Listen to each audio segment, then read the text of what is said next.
the number one thing that I regret on Avatar: The Last Airbender, we changed this on Korra, but is the size of their heads compared to the rest of their bodies. Bigger or smaller? What are we talking about? I wanted to go. I'm not trying to throw Mike under the bus. This was just the discussion back then. Here we go. No.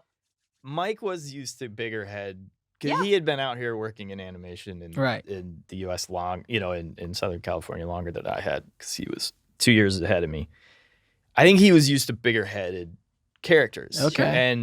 And if you look, like I was doing all these analyses of like Foodie Cootie and stuff, and like you look at like Cowboy Bebop, they are many heads tall. Like they are really like Spike is like a lanky, very lanky. His head is tiny compared to his body, and that was not common in most American animation at the time. And when I did a breakdown of like the Foodie Cootie proportions, like Naota, I don't know, I think he's like 14. So he wasn't too much older than Aang. Mm-hmm. And I did like a version of my style, but in that height. And Mike's like, it's just he looks too old, you know? And so I'm not putting it all on Mike, but we were sort of like, okay, we're going to make the heads bigger. Bigger heads. And I want to be clear, there was a version with the bigger head that would have looked better that I wouldn't regret. Right. I just didn't know how to kind of dial it all in and get it to look good. So when I watch the old show or I look at the old model sheets, I mean, I am just cringing. It's big heads. You always talk about it. It is so It's hard. When did the heads start getting smaller? I mean, the thing is, JM animation, they tended to shift the proportions more towards anime. And because each studio we worked with 3 studios on the show, and each studio had their own sort of ways of interpreting the model sheets. Yeah. And the JM versions were definitely better. So they sort of made the adaptation in a sense without you even knowing or planning that. Yeah. So there are examples in the show that look good. If you flip to the model sheet, like Shinfu, I just saw Shinfu's model sheet the other day. I mean, it looks like someone scaled his lower body down like 40%. He's got these long. It's funny. He has these long arms. I've never thought about head size, and I'm thinking about other characters I have played. Think about some other characters you played in American animation. They got big heads. Yeah. Well, they're all big headed. Like Chibi and like, you know. Yeah.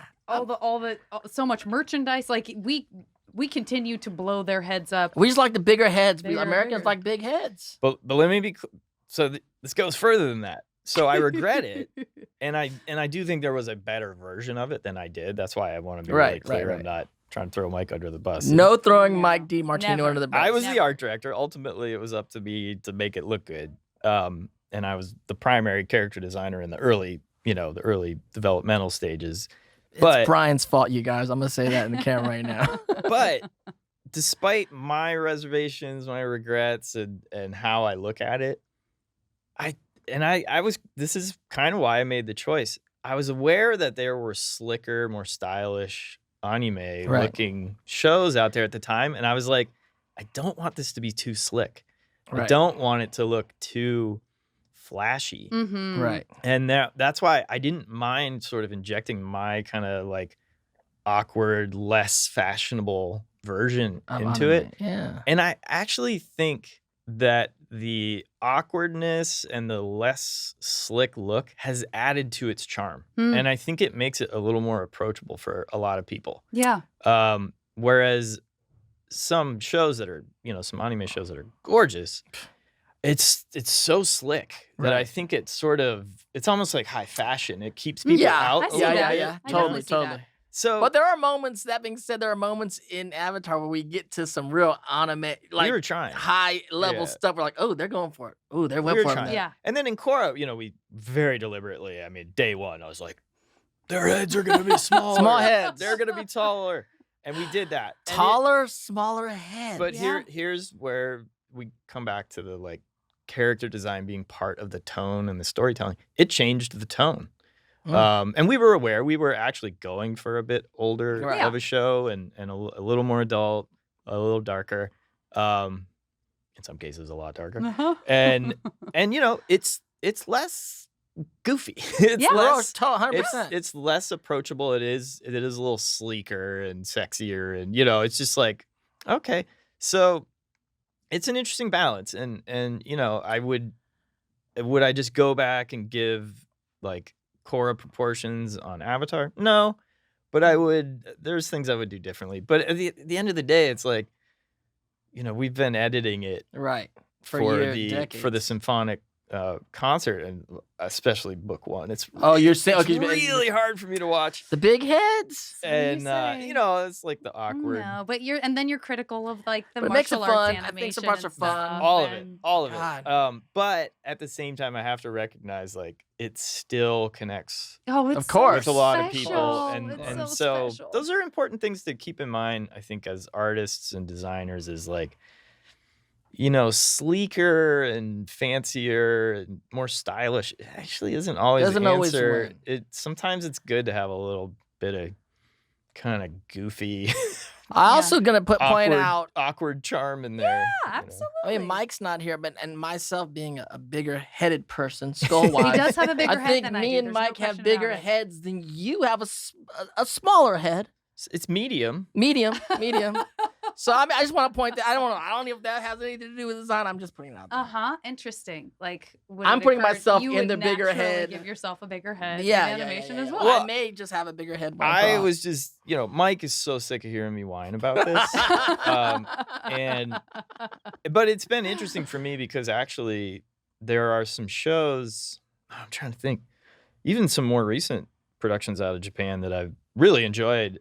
And I'm like, you know, they actually kind of have quite big heads, but it's like they did a better this is dinner conversation between you and Mike. They did a better job of like the neck length and the shoulder width than I did, and I'm just, you know, these are the things that keep me awake at night. Well, one of the things that is I keep coming back to doing this podcast, which is kind of strange to me, is I feel like my brain is sort of bisected, and that on one hand, what I love about it is breaking all of this down and talking about it and really being that fan who's on the inside of it and understanding how it all came to be and choices that were made and recognizing, yes, a choice was made here. Bryan now maybe thinks it could have been a different choice, along with the person in me who, even as I am watching the episode multiple times to prepare our outline for our show, on some level, the Avatar has always existed. The Avatar verse has always existed.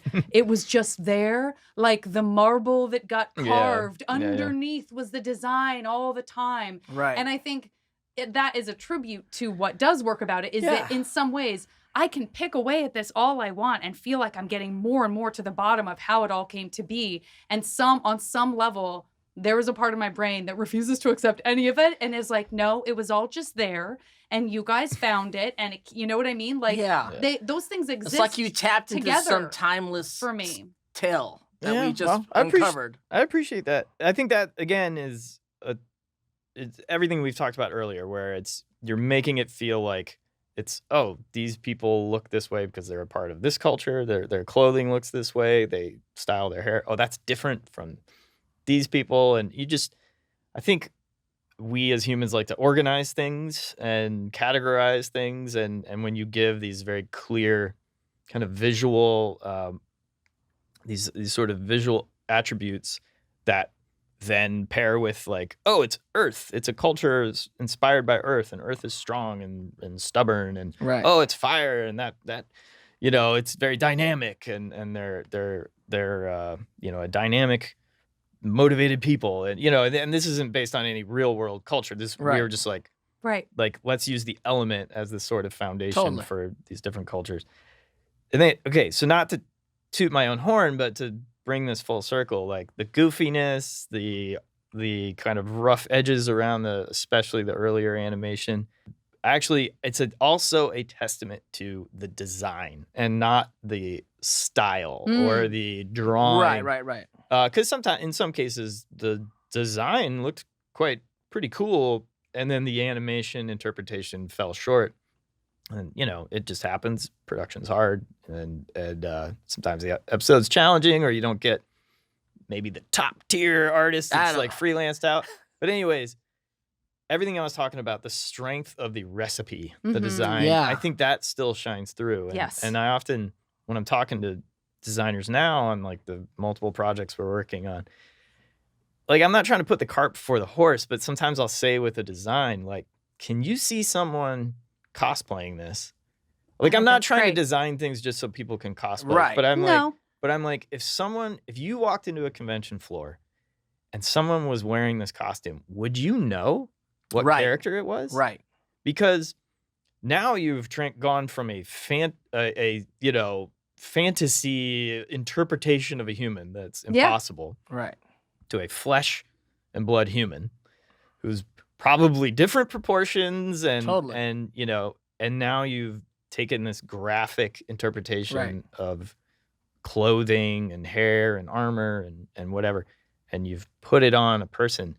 Is that recipe strong enough that or would you just go, I don't know what that is? No. Are they in a costume? And you is think that about from a that- show or some game I don't know about? The recipes that are good at the amount of Comic-Cons I go to, I could see the character not even dressed the way the character's supposed to be. They can just wear certain things, gender bent, another reality, They do, anything, and you're like, do a mech version. a mech version. I'm like, Yes. oh, the recipe's so Yeah. strong. They're taking the recipe and they're putting it in all different kinds of worlds. And you're like, Yeah. I get it, Yeah. like And then instantly. sometimes there's stuff that seems, dare I say, and I think this is risky because to your point, you can't task yourself with creating something that's never been seen before because that you'll never do anything because that's not the world we live in. But then you also see stuff that it starts to approach derivative to the point where like I have mistaken characters for characters from other things. Very true. And people are like, yeah, people say that this character does look a little bit like blah blah blah from 5 years before that. Like, we're all inspired. Some things are just you grow up on it and you don't know that it has Totally. sort of formed Yeah. your aesthetic or your kind of like reference points for things. And then there are like you just didn't remember that you saw that thing. Yeah, and absolutely. then there are like a little bit know I am saw paying it. homage to that Uh-huh. thing. There's It's a grading. There's a scale. There's Yeah. a real scale there. But I again, like I'm very, whereas I can be as self-deprecating as like I can go on and on about everything that I would do differently. You and think? things that but I actually am quite proud of the designs Yeah. Right.